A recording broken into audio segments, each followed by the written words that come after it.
Hello and welcome back to Coast FC, the Canadian soccer podcast focused on all things CPL, Canadian Championship, and more. My name is Felipe Ojejo. And I'm Mike Rice. And today we're going over match week number 5 of the CPL. An interesting match week. Only one win out of 4 matches, 4 draws, 1 0-0, but yet there was plenty of action to be had across all 4 matches, and a lot for us to talk about, Mike. So we're gonna pretty much jump right into it. Before we do, though, remember to follow us on all of our socials at Coast to Coast FC, and as well on Spotify, Apple, and YouTube, so that you can see the visuals that we have on display for you.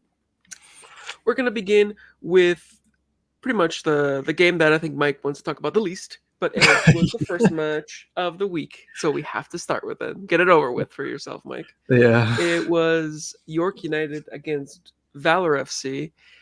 Historic match. This one, the 500th CPL match, and it was the most exciting match of the weekday with 4 goals scored, 3-1 in favor of York United. I think worthy of the title for the 500th CPL match. Yeah. Hopefully here's to 500 more. Hopefully.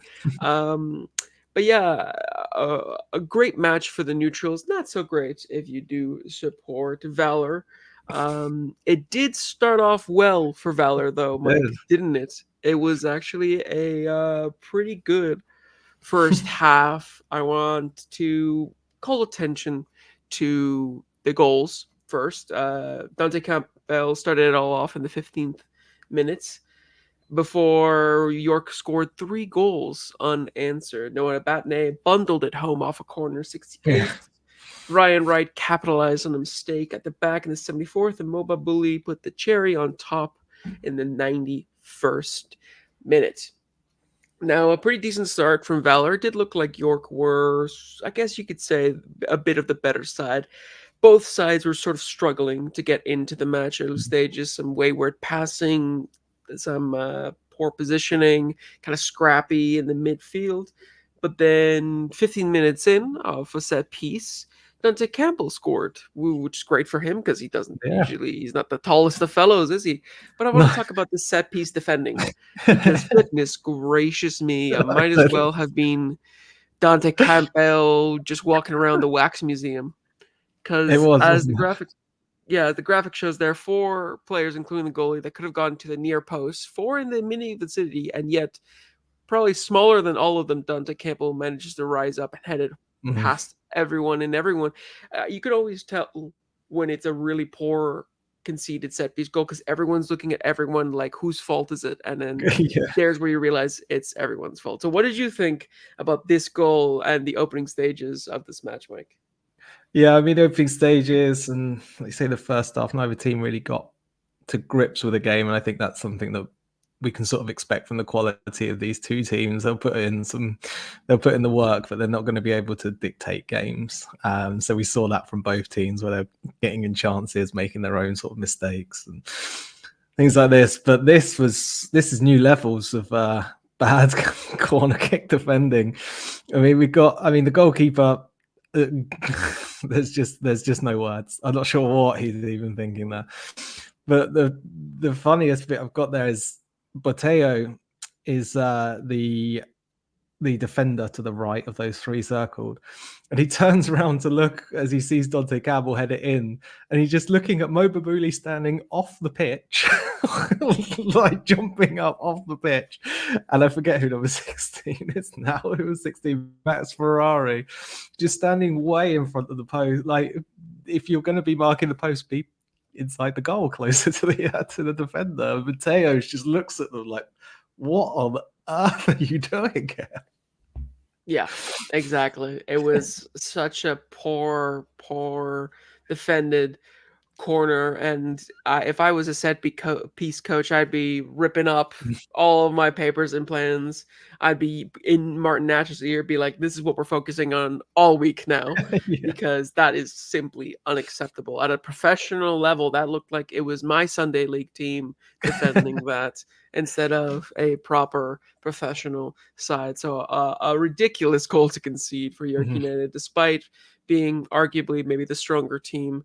Yeah. Afterwards, they, to be fair to them, responded pretty well. They had a fantastic opportunity not much later off almost created an own goal off of Yeah. Chansopoulos. A cross came in, and it would have been a goal had it not been for the hero Dante Campbell himself from scoring a goal to goal line clearance. This man was everywhere for Valor, and as the graphic says, not all hero wear capes, not all Yeah. heroes wear capes.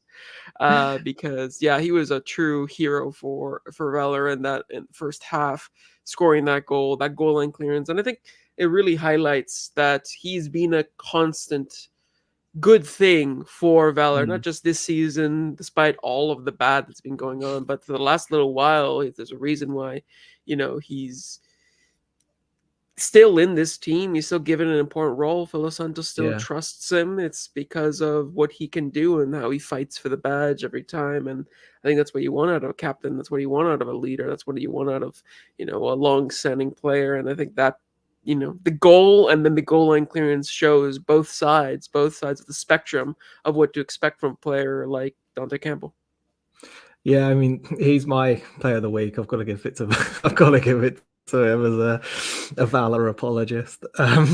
He's it, I don't think anyone is going to say he's the best player in the league, but he is good at almost every position on the pitch for Valor. And he always, and his level doesn't seem to drop. He will give you all of the commitment for 90 minutes, and he is a strong, good player. Whether he's playing defence, midfield, he's only in goal and up front. He hasn't played in the last year and a bit, so he gets put literally everywhere, and you always get a really good, like, professional performance from him. And Valor are lucky to have him, because at the moment I'm not sure what they do without him at times, because he is that leader as well. Like you say, he's an absolute sort of, like, he's absolutely vital for this team. Yeah. And I think that if Valor are ever going to pull themselves out of this hole that they're currently in, they need to have players stepping up to the plate, like how Mm. he is constantly doing for his side. The rest of the half came and went. A couple of opportunities again for York, and as well as Valor. It was an improvement, I think, from the beginning, and then the second half came, and the script flipped. It looked like it Mm. was going to be Valor getting all 3 points, despite York being in the ascendancy. Felt like Valor were going to finally get a smash and grab, scrappy win, and Yeah. then it was not the case. They almost got away with murder at some point, though, off a set piece. Uh, Apparently, there was a foul in the build-up to a corner goal. I forget who exactly put it in. I think it might have been Austin Ricci. Uh, Apparently, there's a Yeah. foul on the goalkeeper. Wasn't given.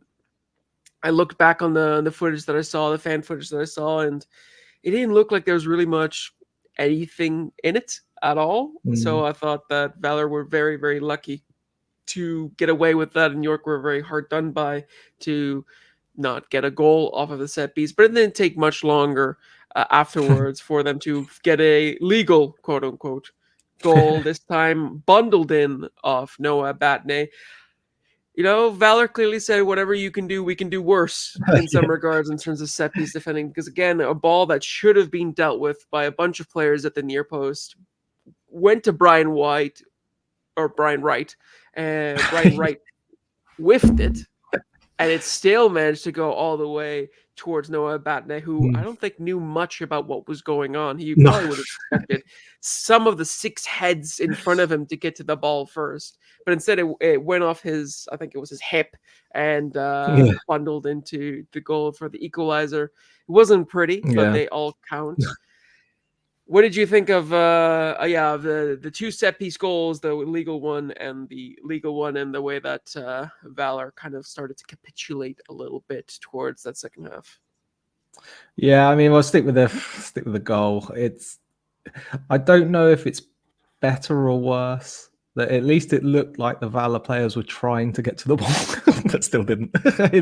Whereas York players were actively. I mean, Mo Babuli in his period was really showing, yeah, I'm not keen on the defensive side. Whereas these guys looked like they were trying, but were just way off. I don't know if that's even worse or not. But Yeah, it's a great thing for Narabatne to. It's just showing like you just because there's a hell of a lot of bodies in the way, you don't give up on your run and you keep going just in case. And he's done that. He's made sure he's put himself in the right position on the off chance it gets through all of these players, and it does. Like some players may have not have put that commitment into their run. It's exactly what York United needed. And yeah, it didn't need to be pretty, but it got their confidence back, and Valor's dented somewhat. yeah.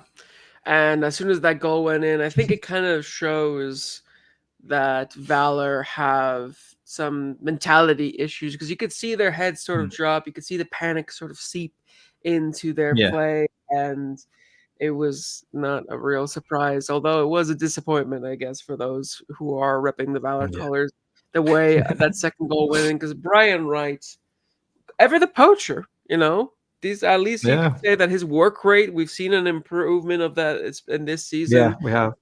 When if you keep sniffing for goals and you keep hunting him down, you will eventually get one. And he got one in exactly that, a really poor back pass from, I think it was Yeah, Chansopoulos, who that's right. has had a start to forget with Valor, Yeah.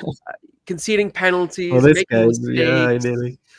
Almost got an own Yeah, goal in this one as well. Like, exactly. he needs a real pick me up Mm, after these first five match weeks, because it's not been great for him. But a bad back pass to his goalkeeper, Musin Ranwa, can't do much but try to throw himself in front of Brian Wright. Brian Wright does well to skip past him and just pass it into an open net. And just just about. like And he that, tried to miss it.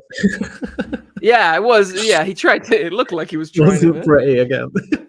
Yeah, it wasn't the prettiest, but he in the end did put it away, and just like that, 2-1 in the span of, I don't know how much it even was, 6 minutes, I think it was, from the 68th Something to the like that, 74th. Yeah, 6 minutes. In the span yeah. of 6 minutes, Valor saw their hopes and dreams of their first win kind of slip away, and after that, it kind of became.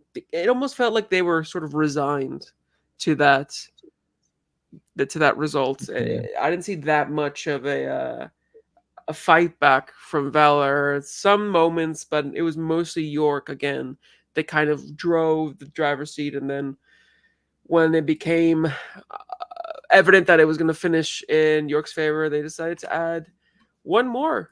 And it was Mm, thanks to this man right here, Caden Martin Perot, came on for that extra energy, for that extra bit of fresh mm. legs, and boy, did that work.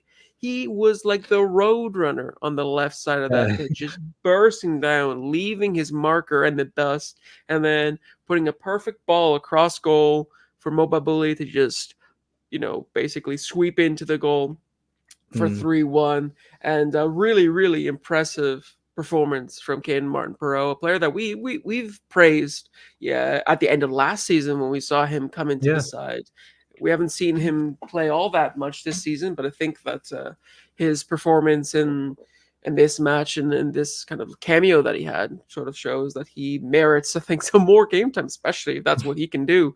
If he can burst down that wing. We know a few left wing backs, left backs that like to do that in this league, and it's something that can be Mm. a very big advantage. So to be able to have Caden Martin Perot in your ranks is only going to be an asset for York United as they move on. But yeah, 3-1 in the end. It was unfortunate for Valor given the performance that they showed in the Yeah. first half and the resilience that they had. Tough one, Mike. What were your thoughts at the end? I know that you were probably as disappointed as you were sort of I don't know, abject. It's really, really getting hard to get people on board to back Valour. They're really undoing all the hard work I'm trying to do, building up to each weekend. It's just silly mistakes for the 2 goals to concede. It's losing concentration. They know they're a limited team that are still developing and building, so you've just got to do basic things correct, and those basic things are they're making those mistakes regularly in every game. And yeah, it's just, I mean, yeah, I need to calm down slightly from my Valour devotion. I do really just want to see them get some points on the board, because it's really not fun for all those people that must be anyone who's made the journey from Winnipeg to any of these games. Like, if anyone's done it, I just want them to get something to cheer. And I mean, they did. I'm pretty sure that someone was there at the stadium, a Valour fan, that said, "I expletive love him," to CanPL when he saved that potential goal of the line. So you're not alone out there, Mike. You're not alone. I can only assume he's a Toronto-based Valour fan. Likely. But there's some points where you kind of realize that teams you support can't always win, and sometimes they go through some real lows. And oh boy, some real lows here for Valour, because that is still, after 5 match weeks plus a Canadian championship, so in 6 games, 0 wins, 0 points. Is there any silver linings really that you can draw from the first 5 weeks from Valour's season that give you any semblance of hope that they'll turn this around sooner rather than later before their home match? Well, yeah, that's it. I was going to ask you, there's 2 more games left of this road journey. Are they going to get any points? And I'm struggling to think they will. Antonoglu, Dante Campbell have been bright silver linings to what has been a very underwhelming start, to say the least. The shift they put in against Forge, unfortunately now that's a few games back, so straight after it you can think, okay, yeah, but they did this, it's in there somewhere if they can find it. But then the games have just now gone on 3 more matches of 12 goals conceded, 1 goal scored. It's not good. We can only hope that, if you're a Valour fan, that Valour have a similar change in fortunes as to what Vancouver are having when they get to play at home. Yeah, you can only hope that when that finally happens, they'll have some of the contingent there to cheer them on, and the atmosphere will hopefully get them across the line for them to get some points on the board. Because looking at the table, rock bottom, 0 points, 3 goals scored, 13 goals conceded. And that's in league play. That's not including the 7-0 hammering that they suffered to Atletico Ottawa. So you could say that's 3 goals scored, 20 goals conceded across all competitions. And it's really tough because, like you mentioned, you look at, they have good players. They have some really good players. Temi Antonoglu has played really well in most of the matches he's been there. Dante Campbell, we already were singing his praises. Zachary Secunda, he's another player that has had flashes of some really good play. Jordan Faria as well when he's come in. It's just, there are some parts of it where I feel like it's not even just the individuals that's the issue. It's something greater. It's something deeper. It's like the mentality. It's the, I don't know. Obviously, we're not privy to know what's happening on the training ground, but it feels like the level of concentration and sharpness just isn't there from the squad as a whole. And at times it feels like there are really 11 men on the pitch rather than one team. It's like individuals, and it doesn't feel like some of the players are on the same wavelength. It doesn't feel like some of the players really trust in each other, and at least not to the level and to the degree of other teams, because I'm much closer with Vancouver FC, when I see Vancouver FC, I see that sort of brotherhood. I see that support. That's something that I'll talk about at the end with Callum Irving and the leaders that they have. You see Mm. that there is a clear sort of hierarchy of I'm here for you if you need me. I will be here for you, and we will ride this out through thick and thin. And that's something that a lot of teams have, and it just feels like Valor really doesn't necessarily have that. And I don't want to pin all the blame on Phil DeSantos and his coaching staff, because it's much more complex and nuanced. There's a lot of factors Mm. that go into a side that are doing as poorly as Valor, but I do feel like it might be a catalyst. The fact that maybe Phil Dos Santos isn't connecting with the group maybe as much as he's been wanting to. He hasn't been able to foster that sense of camaraderie as much as other teams might be having, No. and it's a serious concern because yes, it's only 5 matches in. Teams, you can turn it around. Especially in a league like this, you get 1-2 wins, you get on a little run, and you can soar up the table. We're not saying that it's doomsday o'clock for Valor Yeah, right yeah. now, but there are warning signs there. I'm not saying the writing's on the wall yet either for Phil Dos Santos, but he needs to be wary that his job isn't super secure right now. He's very much No. in the hot seat, and he needs to be able to find something to pull out of his players, just that extra little bit, that extra 2 or 3% that could make all the difference, and for them to finally get a point, for them to finally get a win. They just need that little bit of relief, that they need that little bit of pick me up, because right now I look at that side, I look at that squad, I look at the faces of the players after the matches, and it's just a team resigned to defeat. And as much Yeah. as they try to start off well, as much as they try to have that fighting spirit, it's fragile, it's fleeting, and it's a concern for me overall. Yeah, they're a team that are well aware of their faults, or um, well aware of the issues in this squad. So, for example, their defense is incredibly slow. So the whole way that they're preparing is they don't want to leave their defense. I mean, Tas Mordekudis came on as a sub and got absolutely smoked by Perot. It wasn't like Mordekudis had played an entire game and was knackered, from what I'm remembering that right, aren't I? I think so, yeah. Yes, they don't have any pace at the back. So that their whole build up to get forward, they're worried about leaving players in 1v1 situations up the pitch, so they're not able to attack with confidence, because they seem too resigned to the fact that we've got to do something to make sure we don't concede a goal, rather than let's do this to score a goal. So yeah, it's difficult. It's going to be really difficult for them to turn this around really at the moment. And so yeah, they need to. A lot of work's going to have to go into it. Yeah, a lot of work, and it's gonna be, I think, a painful bit of process here for Valor, and up until their first home match. I believe that their next match is against Halifax Wanderers in Halifax, and then they just go to Cavalry before their first Yeah, home match.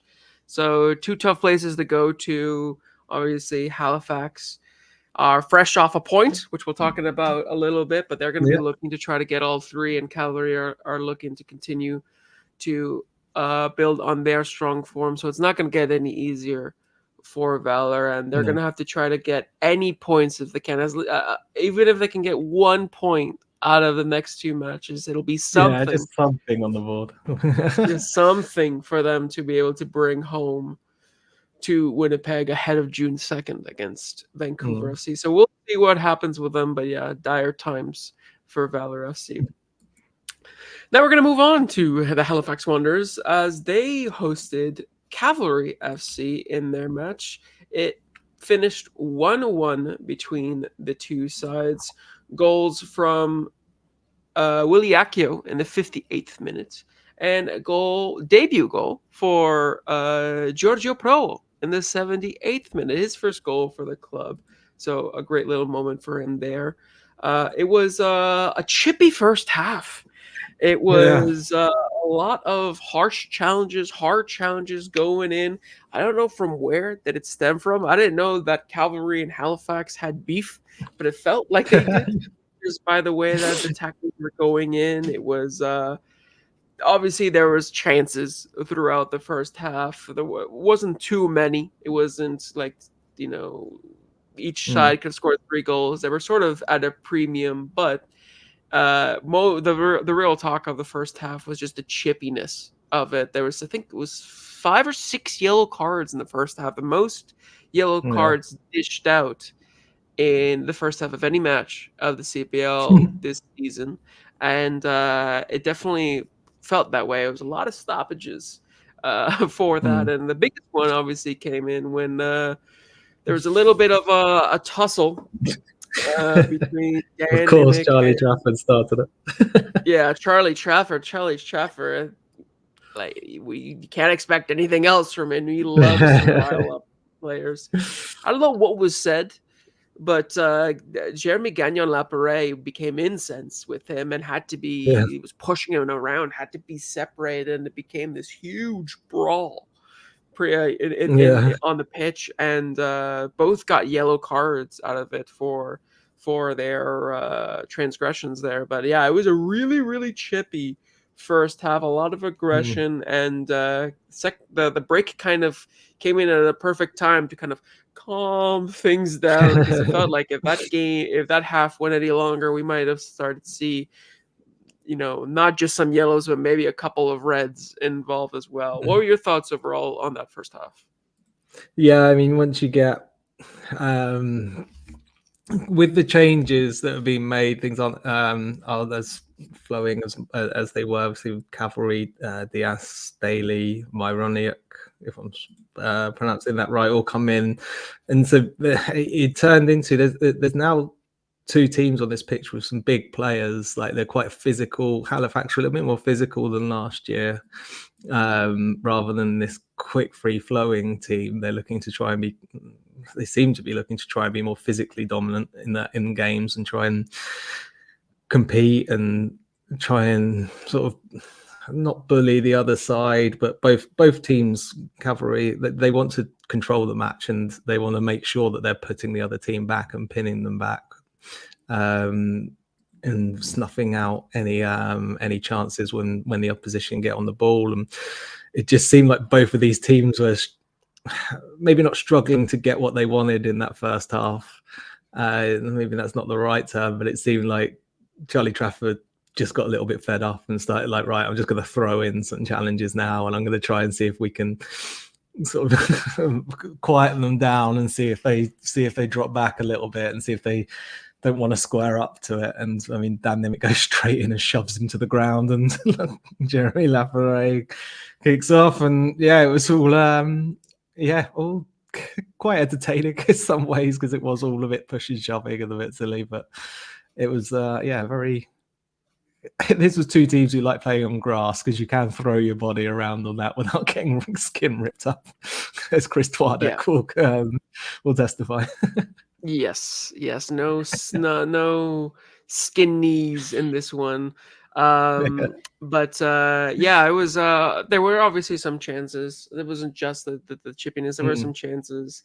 A really good save, Brand. Yeah, and Fillion, I think on the best chance, it was off a corner. I forget The who Dan had the Klump one. shot, but oh yeah, the Dan Klump. It was Dan Klump Mm, that had a shot. Basically, it looked destined to go in, but Yanfilin got across and managed to get his hands on it and yeah. deny Klump the goal there. And great for Fillion because again, some question marks have been raised about his how good he has really been for Halifax. So I feel like him having a good performance today was going to be crucial for his own confidence, and I think he did pretty well. Also, the defense in front of him. I think Dan Nimick got a couple of blocks on. There was quite a few blocks actually. Now that I'm Yeah. thinking about it, in this match where there was a couple of chances at goal for both sides, and they were denied by a lot of backs and hips and outstretched legs rather than goalkeeping saves. So Mm, there were chances to be had in that first half, but it did end up 0-0. It was a little bit of a unexpected half, I think, for myself, looking Yeah. into how both teams have been sort of set up and the both teams have been playing. But then the biggest news I think that happened afterwards was that Charlie Trafford went down, which we were just Mm. talking about how he is he loves to rile people up. He loves to be a nuisance, but he's also a very, very good player Yeah. for Cavalry. He's someone that I think when he went down and he went off, there was a notable difference between the way that Cavalry were playing and the way that they were playing without him. He's a Mm. presence in the midfield that I think needs.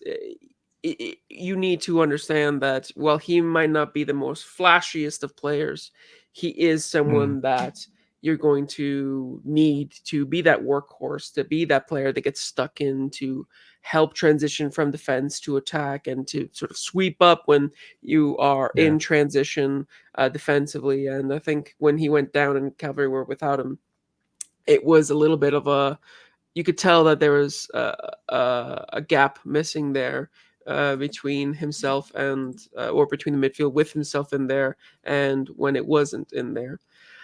Mm. But we did get a breakthrough in the second half in the 58th minute. Willie Accio got a goal after a really deceptive is the word I would say, deceptively good cross from Lucas Dias on the Yeah. right, because the way that it curled in, I thought, oh, that was going to be easily dealt with because it bounced pretty much Mm. just before the back post.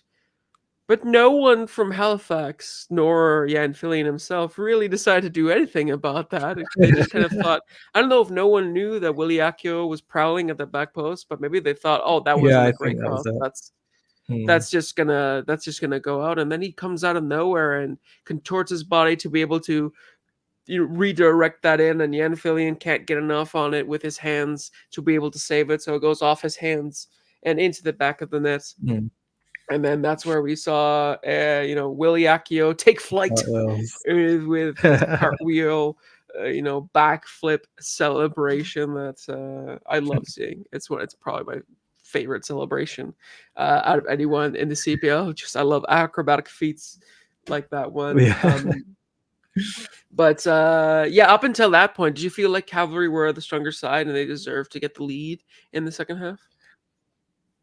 Um, I don't know if they were the strongest side. I mean, when you look back, they had more possession, but there were 28 shots in this game, and there were only 7 on target. So like, it's hard to call one of these teams as the better team. I think it was Halifax have struggled a little bit this season, but I did really feel like this was two like really well evenly matched teams throughout this game.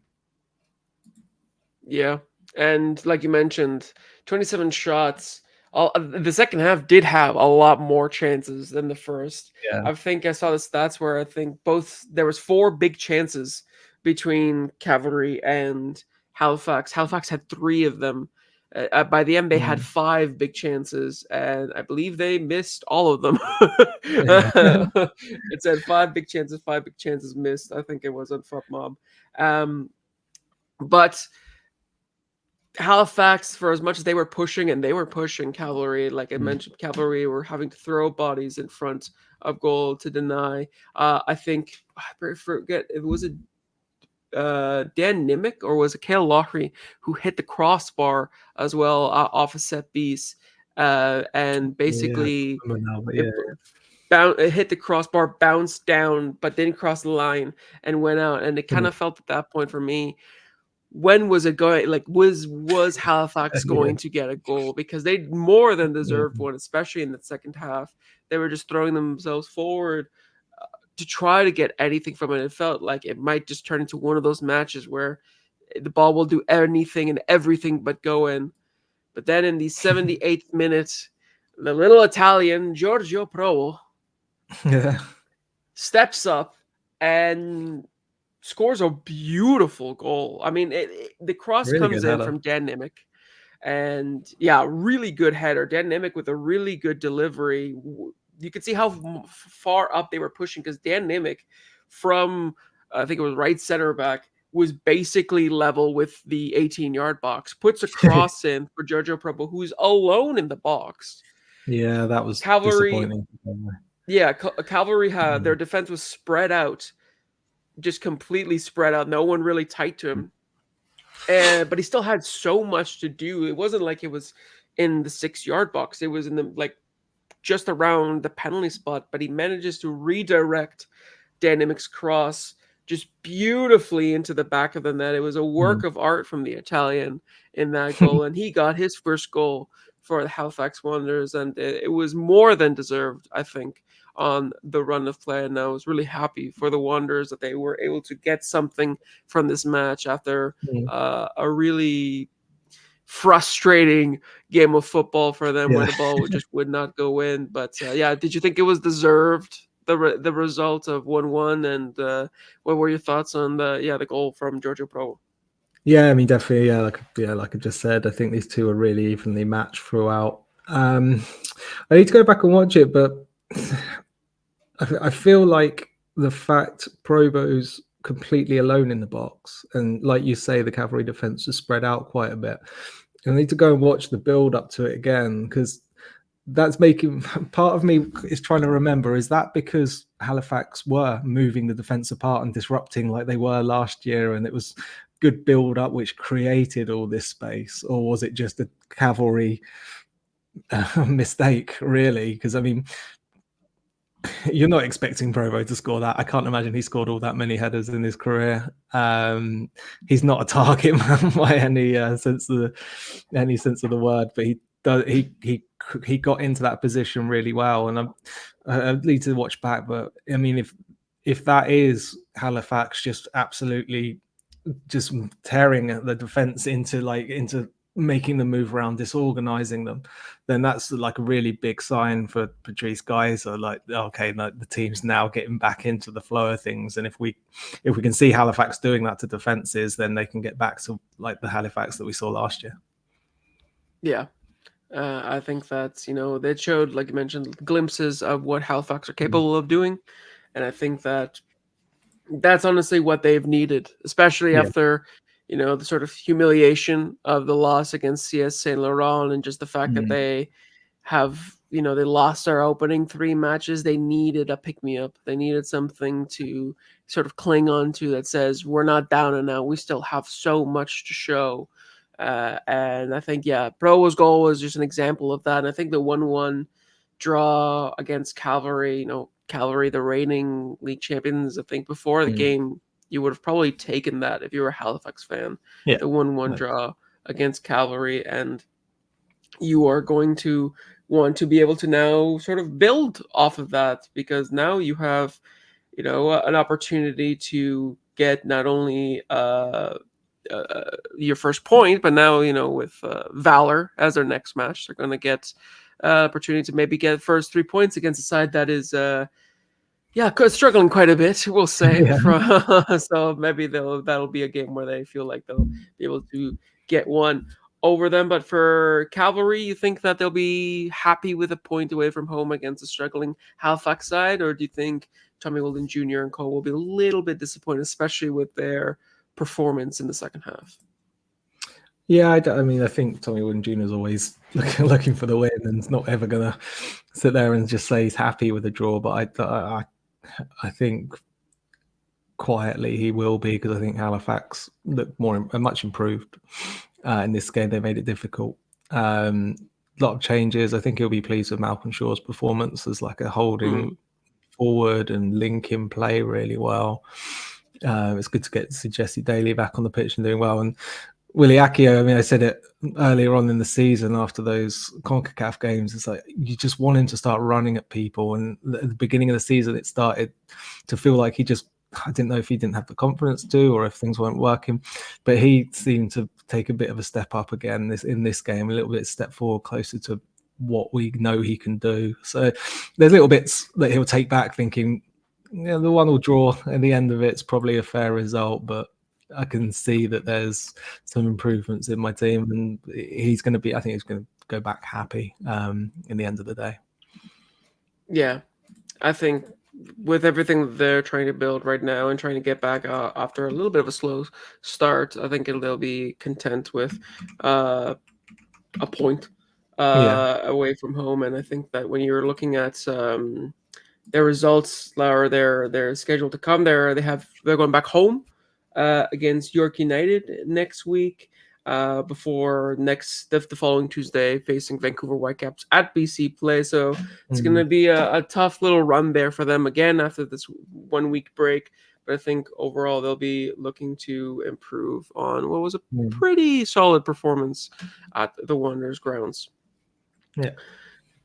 But now we're going to move on to the third match between Pacific FC and Forge FC. That one finished 0-0. No goals between the two sides.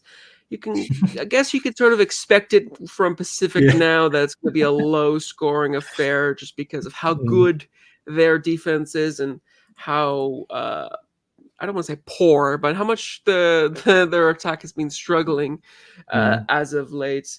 The only really notable thing that we can put on the board, I didn't want to put it in the graphic there, but Pacific got a red card at the very end for Yeah. Rian Moore.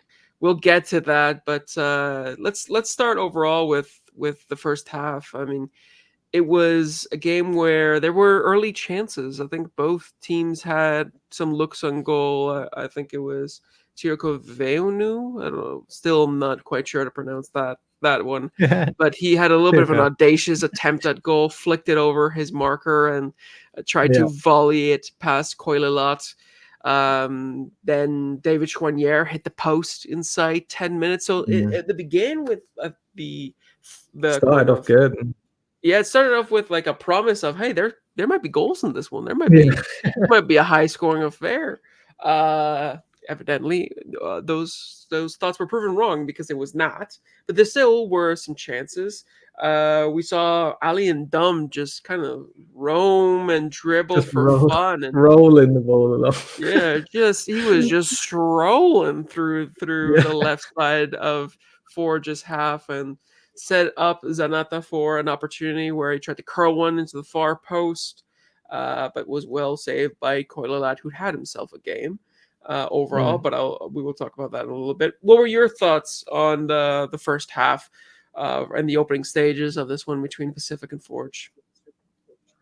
Yeah, it was a decent start. I really felt like Pacific went in there confident. Like Forge had been on such great form, and we know that they've sort of had Pacific's number at times, especially last season. And I mean, they got the win there last year when they went early in the season. But I just felt Pacific just looked so confident in what they're doing up until it comes to the final shot. And I saw that. I mean, you mentioned that David Chouanier chance. Emil Gazdov is looking absolutely unbelievable at the moment. Like some goalkeepers we saw some near post goals in the Canadian Championship where goalkeepers aren't really sure where to go. Gazdov just stands there and he looks like he's about 3 foot taller than he was last year. He stands there, he puts his body in the way and it deflects off him onto the bar. But the way he just stands and he's like, you can't get through. It almost looks like in his head, he's like, you're not getting past me, don't worry. Like, have a go if you want. He looks really confident. And that's really excited for how his season's are going to turn out. And Ali and Tom, like you mentioned, this team has the best, like, isn't conceding goals in the CPL, and Ali and Dom's just roaming around the pitch from centre back. It's like, how is this happening? Like, it's really, really impressive there, and that's really slowed down Forge, and they made their chances like Pacific did, but it's just, you just had so much confidence in both defenses. I mean, Kalila, we weren't sure what to expect, but he had a really good game, and yeah, both ends, like, they didn't look like they were going to concede throughout this game, despite the fact there were some good chances. Yeah. And you look at the way that both teams played, and I think they kind of canceled each other out because Forge are used to dominating the ball and they're used to trying to, crack down defenses and trying to pull defenses apart and relying on some of their star power to be able to get those opportunities and to be able to score those goals. And they were like we mentioned, they were close. Charnier hit the crossbar, arguably should have maybe scored from there, especially in the form that he's on. But then they kind of met, it was like an unstoppable force meets an immovable object, which was Pacific FC's defense. With, like you mentioned, Gazdov has been on fire so far this season, and so has the defense, the French connection that they're calling him now, between Ndom, Thomas Meyer-Guier, and Eric Lajeunesse. Those are teams that are players that are really just balling out for Pacific FC right now. And I feel like 0-0 at halftime was sort of, I guess you could say, expected. Like, if you would have asked me before, do you think there's going to be goals in this one, especially in the first half, I probably would have said no. So I wasn't too disappointed with how the match went at halftime. And then the second half was sort of around the same. There's still some chances, but not like many clear-cut ones. There was moments of controversy, though, because there was a very clear handball on Malcolm Duncan in, like, I believe it was like the 65th minute or 66th minute. And it was incredible how it was not called, because it looked, not only did it blatantly hit him once, it looked like it hit him twice in quick succession. I think the second one actually hit his side, but on first look, it looked like it hit his hand twice. So not only did the referee not call it once, but he didn't call it twice. And obviously the Pacific players around were just completely dumbfounded by the fact that the referee was not calling that a penalty. And I think Duncan kind of got away with murder on that one. Do you think the referee has any leg to stand on for that call, or do you just think it was just a bad moment? Yeah, it's a bad moment. It's a blatant handball. He's moved his hand in there as he's realised he's missed it with his chest. He's moved his hand in. The blatant handball is missed. Here, the referee and the linesman are in bad positions, or assistant referee.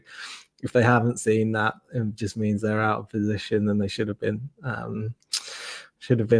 keeping up the play a bit better. It's really harsh on Pacific, and the big teams always get the decisions, don't they? Yeah. Oh boy, let's not open that can of beans. But afterwards, there were some still decent opportunities, especially for Pacific. I think they were the most dangerous, really, off set pieces. Koilala did well to kind of deal with some of those, claiming some of those dangerous crosses into the box, and dealing with the headers and stuff like that. But I think the biggest chance of them all happened right at the end, around the 89th minute. Kyle Becker, really good work from Forge on the left side with Betty Banga to be able to get that ball across for Kyle Becker, and basically had the goal at his mercy. Did really well to kind of fake the shot, caught onto his left, and you would, bet your mortgage that he would put that away with his experience, his quality, and his class. But somehow he pulled it wide. I don't know if it's the fact that maybe Pacific have done some magic, some dark magic on their goalposts, where it's the ball is forever cursed not to go inside their net unless it's coming from a TSS Rover player. I don't know what occurred in that one, but incredibly, Kyle Becker did not score, and it was destined to be a 0-0 draw. I can't say it was necessarily boring, but obviously when there's no goals, it's not as exciting. But it was a good game, a bit of a chess match overall between, again, a really good attack, a really possession heavy attack versus a really patient and well organized defense. The tacticians were having a field day with that one. But at the very end, we did get some excitement for the casuals, I guess you could say, with a red card in the 93rd minute to Rion Moore. And I think Daniel Parra was very, very clever with this one because he kind of made a meal out of it. Ryan Moore, upon looking at initially, it didn't look like much. It just felt like he was sort of forcibly giving him the ball. But apparently, the way that Parra reacted and the way that the ref saw it, he thought it was violent conduct and gave Ryan Moore a straight red card, which genuinely probably couldn't have gone to a worse player because Pacific's attack was struggling as is, and for their only really goal-scoring striker to be sent off and suspended for multiple matches, that's sort of worst case scenario for Pacific's attack. What were your thoughts on the sending off and the implications that it might have on Pacific for the next few games? Yeah, I mean, it was stupid from Ryan Moore. Like, you can't do that. Like we say with fouls on the pitch, like it doesn't matter how hard you hit them. It's the fact that you're doing it. And yeah, Barra's just laughing at him as he's walking away. Just get off the pitch. Come on. Like it was just you've reacted. You don't need to. It's in an absolutely pointless moment to do that. Yeah, it's going to be difficult. I mean, he did come on as a sub. I thought Zanata did pretty well up front. So at least you've got players. Adonijah Reed looks fit. And I really like Tico Viano. He's showing signs of being good. So it's going to be difficult. You don't want to miss Ryan Moore. He's been brought in to be a leading striker in this team. But he hasn't looked confident in front of goal. So we'll see how the others can step up. But the issue is I say he's not been confident. He's the only one who's really scored. So the rest of them aren't exactly thriving. So it's going to be, it's something for James Merriman to work out. I mean, this is carrying on from probably this time last year, isn't it? So, something's got to change up there. Yeah, because as well as a defense can, the old saying, goals win you games and defense wins you championships. You still need goals to win you those championships, though. So you can't just 0-0 your way to the title for an entire 28 game season. You need to put some goals away, and for them not to have Ryan Moore for the next few games is going to be tough. Especially, I mean, they're probably going to appeal it, and I wouldn't be surprised if they do get it appealed. Maybe down maybe to a one match ban only, because there wasn't that much in it. But still, if they can't, then it's gonna be really tough for Pacific to try to find goals that feel like a player like Dario Zanata, who has had chances so far in his short Pacific career, really would need to step up and get the goals that Pacific require, because they're rock solid at the back. No one can contest. They have the best defense. The clean sheet record's crazy good, but they can't get those goals, and that's going to haunt them, especially if they can't kick on, and you see the likes of Ottawa and Forge and Cavalry start to maybe pull away a little bit, and you're left there like, our defense is great, but if we can't put the ball in the back of the net, what's it really for in the end? If we can't get the 3 points with no goals. No. But before we wrap up, I do want to actually give a little bit of a round of applause to Koilalat on his first start for Forge FC, because I thought that he played really well in the match. Like I mentioned earlier, he made some impressive stops. He was commanding in his box. He didn't look nervous whatsoever. And for a young keeper, coming from MLS Next Pro to a proper, it's not a developmental league. It's a proper men's professional league for him to step up to the plate. And you can sort of see that he's getting that Forge DNA in him. And he was close to being my player of the week, but he was not my player of the week in the end. Really impressed of him overall, and them hopefully that spurns Bobby to have a little bit of a headache between himself and Kalongo of who to play with. I still think Kalongo will be the number one, but it's always good to see that your number two can have strong performances and make it a little tougher for you to choose who is your main man between the sticks. But that is it for game 3. We're now going to move on to the fourth and final match at the match day. This was played on Sunday. This actually was a game that I went to from yesterday at the time of recording. It was Vancouver FC against Atletico Ottawa. That one finished 1-1 on the night. And it was an exciting match overall, even though the first half was, without any goals. There was still a lot of chances. I think Atletico Ottawa will be quite frustrated with the way Yes. that they played in the first half. Well, maybe not with the way that they played. They actually played quite well, but the way that they failed to get the ball into the back of the net. And part of the reason Yeah. is because Callum Irving was having just one of those crazy matches. He was standing on his head in it, but also just they were missing really, really good opportunities. They were completely out shooting Vancouver FC in this one. They were capitalizing on a slow start from Vancouver. It was, they went back to the 4-2-3-1 Vancouver, and it didn't look all that great. Moses Dyer was kind of isolated, even though they had an extra body in midfield.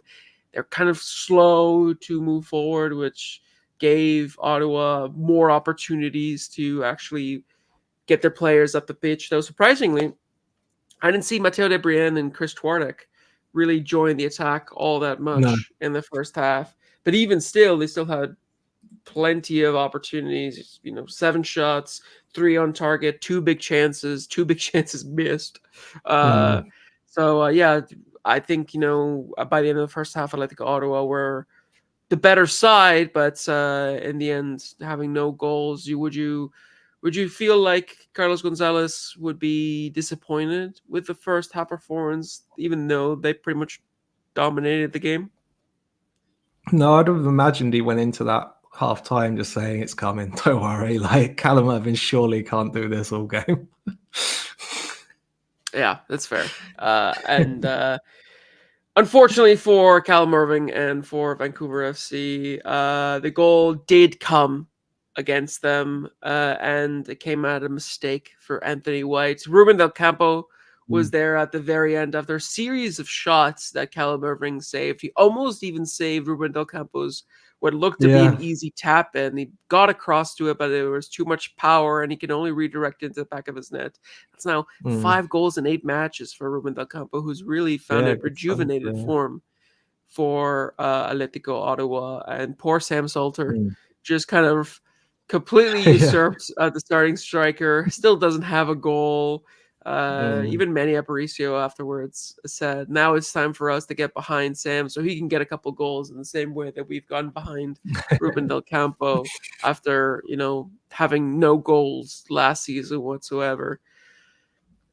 But I did feel bad for Anthony White in this one. He looked really dejected after the goal because it was his mistake that led to it. He was sort of caught between two minds in the Atletico Ottawa press and lost possession to probably the player that you want to least give away possession to in the entire league in Valour Tabla because of how dangerous he can be. Tabla got it, put a ball across for what looked like a tap in again at Callum Irving. Really great save, but could do nothing to deny Ruben Del Campo in the end. And what I really appreciated, though, was Callum Irving. Not only did he have a really solid performance between the sticks, but he kind of demonstrated his leadership once again, something that, when we're talking about Valour, I mentioned that was lacking a little bit of having those players that can pick you up when you're having low moments. Callum Irving and even Alan Enyu, the new Ugandan center back that they brought in on loan, literally fresh off the plane, only got here a week ago.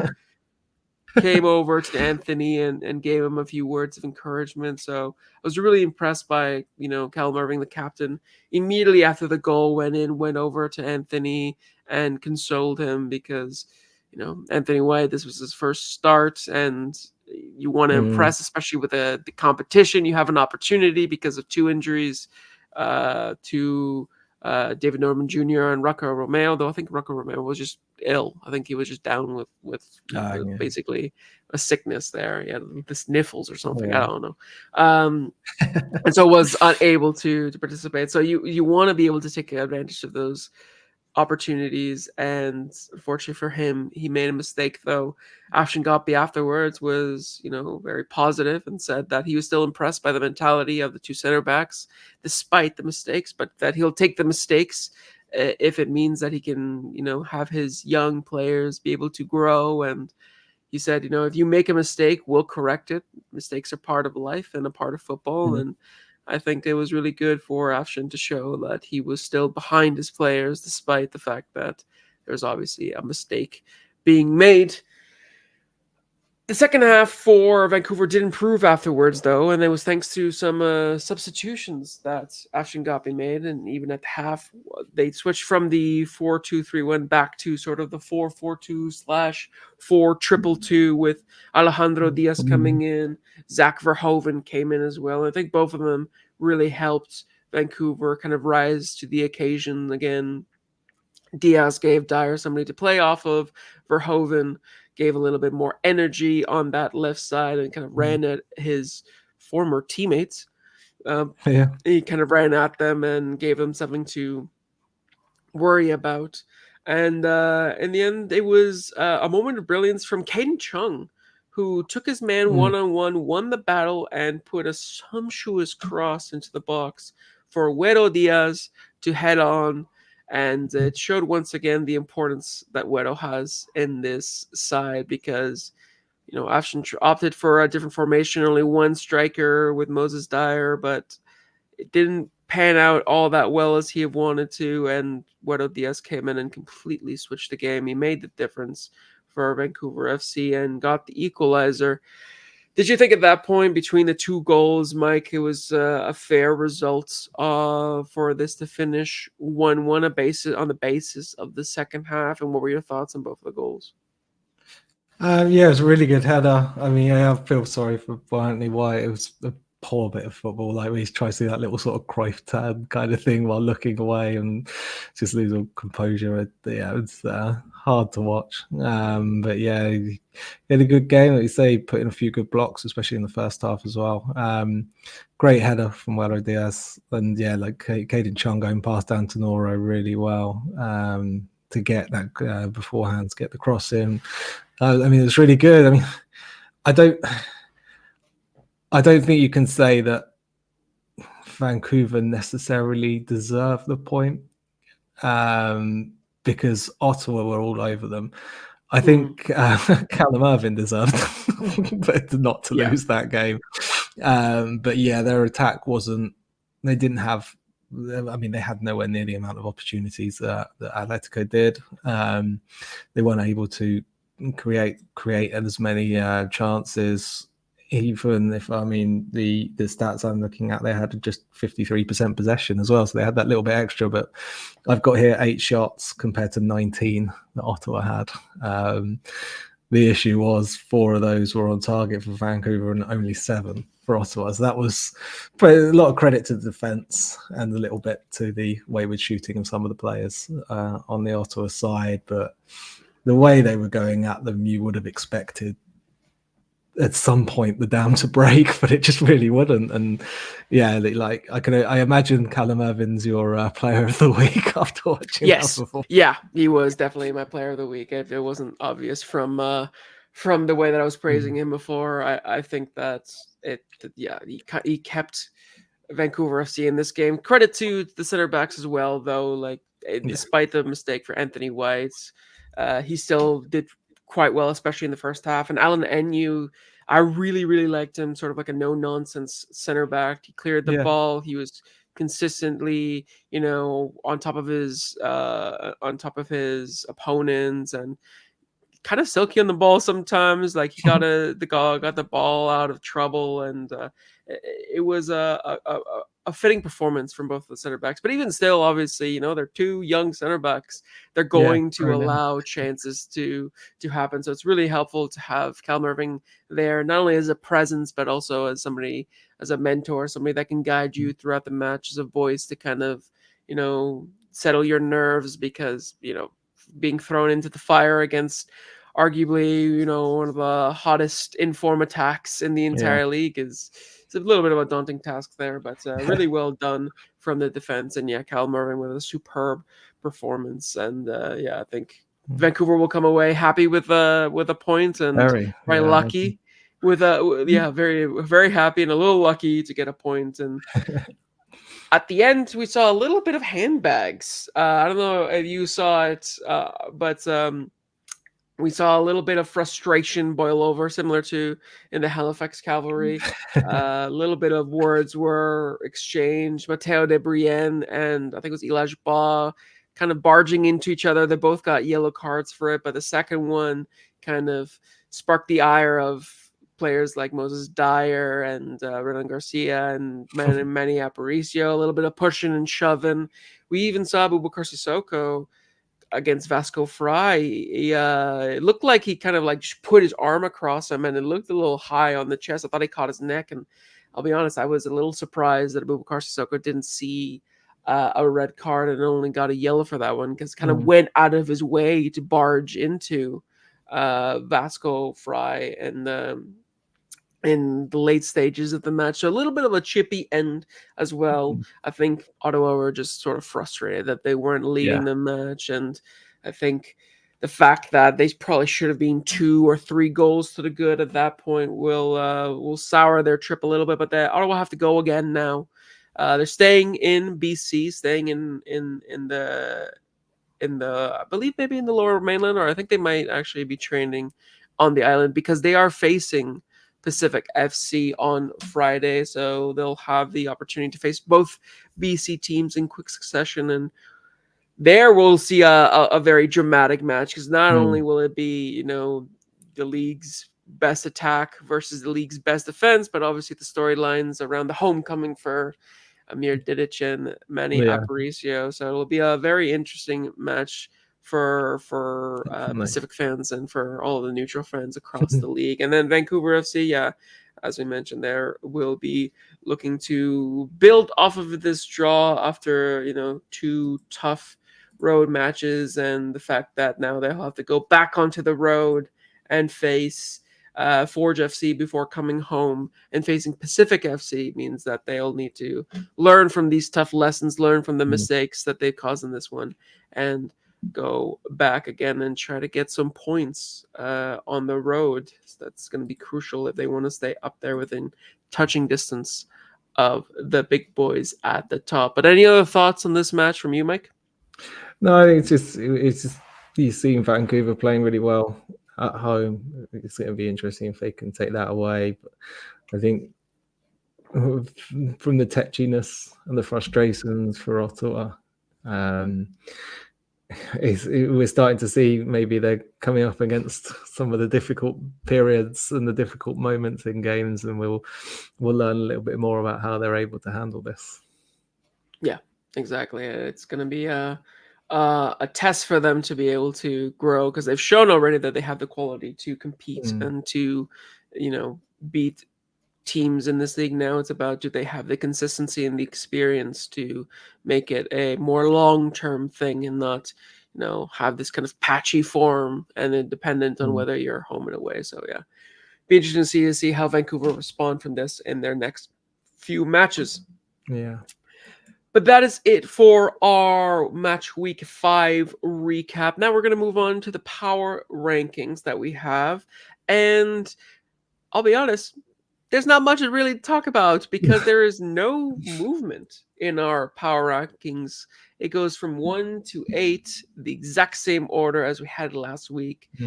I think, just the way that the results went, I think the fact that there's also 3 draws out of the 4 matches kind of kept things level. And then York United beating Valour, didn't do all that much to push them higher up in the table. So it stays all square in the power rankings. Not really surprising given the results, is it, Mike?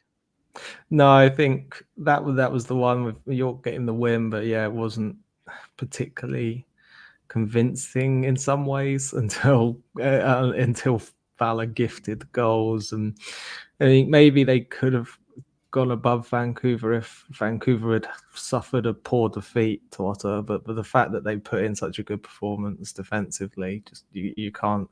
You've got to give them just as much credit for that draw as you can give York credit for a win over Valour.